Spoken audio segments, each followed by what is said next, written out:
Hi guys! Welcome back! So ngayon, kita nyo meron na tayo uli bagong mini stick. Yung affordable line namin na 5 stick. Hindi nyo na kailangan maghintay.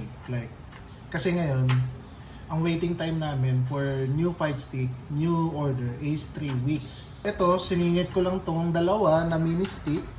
Ginawa ko siya sa free time ko para lang meron na kagad makabili, makagamit. Kasi talaga yung last batch na ginawa namin na mini, 3 yata yun, wala pang 2 days, nabili na kagad. So kailangan na namin uli gumawa ng time. Kaso nga lang, since may mga pendings din kami mga custom fight stick from abroad and also here locally, so inuna muna namin yun. So ngayon, meron na kaming dalawa. So ngayon, papakita ko sa inyo yung mga kulay na available na buttons para sa mini stick natin. Ito yung red namin. Okay? Red and green. Yan. Green and red. Okay? At saka, meron din kaming optional din kung gusto mo ng ball top and bat top. Okay? Ito yung madalas ginagamit sa Tekken, yung bat top. Yan. Meron tayong pang Tekken, meron din tayong pang Street Fighter, yung ball top natin. Yan. So, pag bumili kayo nito, pwede kayo mamili ng buttons na yung ball top natin tsaka bat top. Optional yan, pwede kayo mamili. And ito yung mga available na button colors natin for our mini stick. Meron tayong blue, black, white, neon green. So ito yung ordinary green, ito yung neon green. So parang yellowish siya, pero green pa rin yan. And purple. Okay? So yan. Ito yung mga available colors natin for the buttons. Papakita ko sa inyo yung features nito sa mga hindi pa nakakaalam kung ano yung mini stick. Ito yung pinakamaliit naming fight stick na in-offer. Yung actual size niya is 12 by 7 by 1.75 inches ang kapal niya. 1.75 lang. So, ulitin ko, 12 inches by 7 by 1.75 inches. Okay? So, maliit lang talaga siya. Very portable. So, ang purpose talaga nito para sa mga nagtutournament, madali nilang dalhin. And also, yung lever, detachable siya. So, papakita ko sa inyo. Okay? So, yan. Tanggalin natin yan. So, meron lang kayong i-screwin dito sa likod. So, as you can see, wala pang PCB yan. Mamaya, sabihin ko sa inyo kung bakit wala pang PCB yan. Okay? So, pakita ko muna sa inyo paano tanggalin yung shaft, yung lever. So, yan. Kita nyo, meron siyang butas para dito sa screwdriver nyo. So, ang gagawin nyo, tutusukan nyo lang yan. Yan. Para hindi siya umikot. And then, i-twist nyo yung shaft. Yan. Okay. Yan. Hanggang matanggal na siya.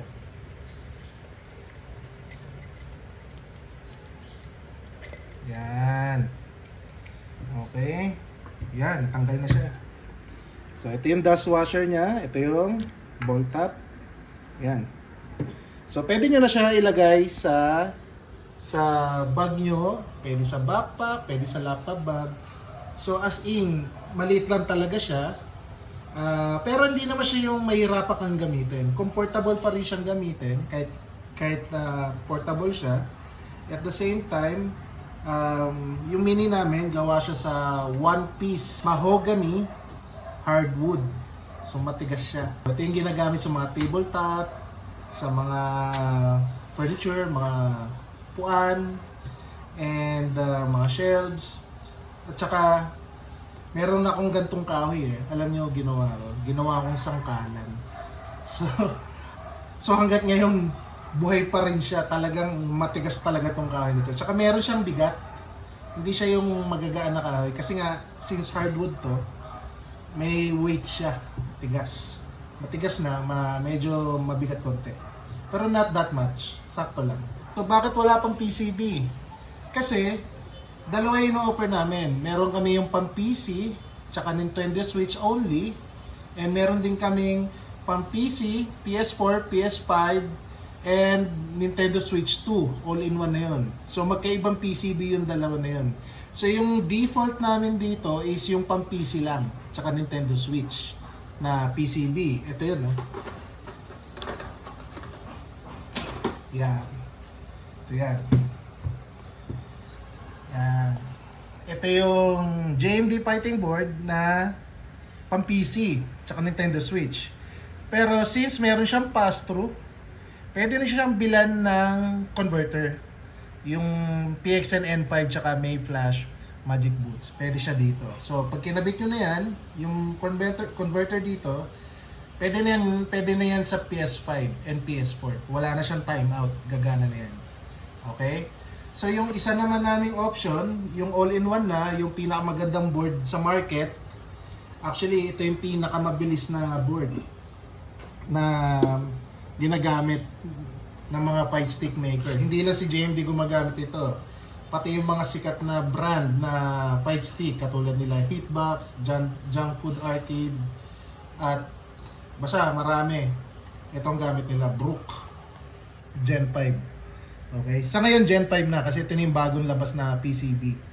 So, ito yung pang PS5, PS4, Switch, and PC. So, maganda dito, auto-detect na siya. Hindi nyo na kailangan i-switch pa to PS5, to PC, to Nintendo Switch. Plug and play lang yan, kahit anong console, automatic gagana. Ganun kaganda to. Unlike dito sa JMD Fighting Board namin, mamimili ka ng input kung gagamitin mo sa PS5, PC, or Nintendo Switch. Okay? So, kailangan mo siya i-switch yung mode muna. Unlike dito sa Brook. So, ito, medyo mas mahal to. Of course, Brook yan. Ito yung default board namin. So, kung bumili kayo nito, ito yung default board niya. Wala pa siyang PCB kasi pag lumabas tong video, for sure, mga 1 to 2 days lang, mabibili na to. Doon pa lang namin siya wawaringan para makapili si client ng kung gusto niya Brook or yung standard PCB lang na gagamitin. Okay? So, yan. So, ano to? Acrylic cover. So, para makita niyo yung clean wirings namin. Okay? Yan yung PCB dito ilalagay. Okay? Yan. Kita nyo, wala pa yung Type-C port. And also, ano siya, detachable yung kable niya. So, hindi mo na kailangan ipaluputin na gano'n yung kable. Unlike yung mga fight stick na traditional. Pagkatapos nyo maglaro. Ito, bunutin nyo ng USB, yun na. Pwede nyo na itago yung USB cable. Okay? So, yan. Detachable yan. So, ito, standard 8 buttons. Ito yung L3. May L3 siya. L3, R3. Touchpad button sa PS5 and PS4 and PS button or home button. So ito naman yung select start. Okay? Pag sa PS5 naman, ito yung share and option. Okay? Yan. So yan. Yan na yung mini stick.